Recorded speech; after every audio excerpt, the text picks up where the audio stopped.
Rich land infra developers వారి కాస్మోపోలిస్ 140 ఎకరాల్లో mega layout August 11న గొప్ప ప్రారంభం.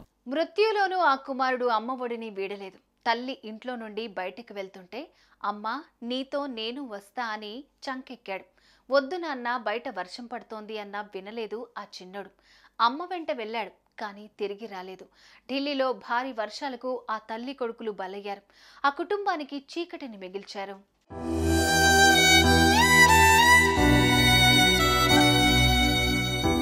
ఢిల్లీలో వర్ష బీభత్సం గురించి ప్రత్యేకంగా చెప్పనక్కర్లేదు. ఎడతెరిపి లేకుండా కురుస్తున్న వర్షాలకు ఇప్పటికే 11 మంది ప్రాణాలు పోయాయి. తాజాగా సివిల్స్ కోచింగ్ తీసుకునేందుకు వెళ్లిన 3 విద్యార్థులు మరణించడం, అందులో తెలుగమ్మాయి కూడా ఉండడం ఒక్కసారిగా ఉలిక్కి పడేలాగా చేసింది.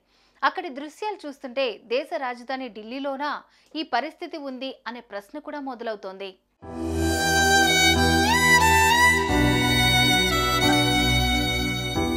ఈ క్రమంలో ఆగని వర్షాలకు తల్లి కొడుకులు కూడా బలయ్యారు. హరీష్ రావత్ తన భార్య తనూజ, కుమారుడు అలాగే తల్లితో కలిసి గాజీపూర్లో నివాసం ఉంటున్నాడు. చిన్న కుటుంబం, ఎలాంటి సమస్యలు లేకుండా ఉన్న దాంట్లో బ్రతుకుతూ సంతోషంగా ఉంటున్నారు. ఈ క్రమంలో తనూజ చిన్న పనిపై బయటికి వెళ్లేందుకు తయారైంది. అది గమనించిన ఆమె కుమారుడు వస్తానని మారం చేశాడు. వర్షం పడుతుంది వద్దని చెప్పినా వినలేదు. దీంతో కుమారుణ్ణి ఎత్తుకుని ఒక చేత్తో గొడుగు పట్టుకుని బయలుదేరింది తనూజ.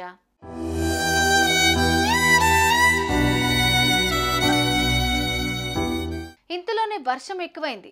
అప్పటికే రోడ్లపై వర్షపు నీరు నిలిచిపోయింది. తమ కాళ్ల కింద ఎక్కడ ఏ గుంత ఉందో తెలియని పరిస్థితి. దీంతో ఆచితూచి అడుగులు వేస్తోంది.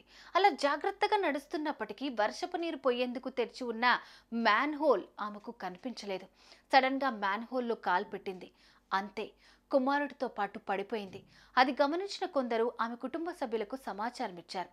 వారు సహాయక బృందాలకు సమాచారం ఇచ్చారు.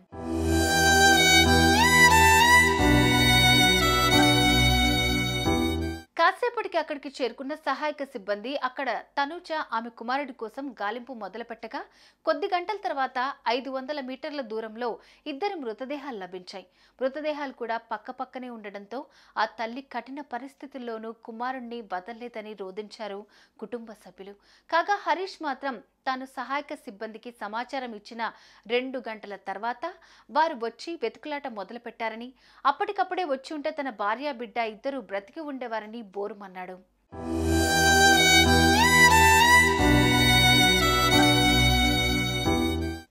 ఇలా ఢిల్లీలో 11 మంది వరకు భారీ వర్షాలకు బలయ్యారు.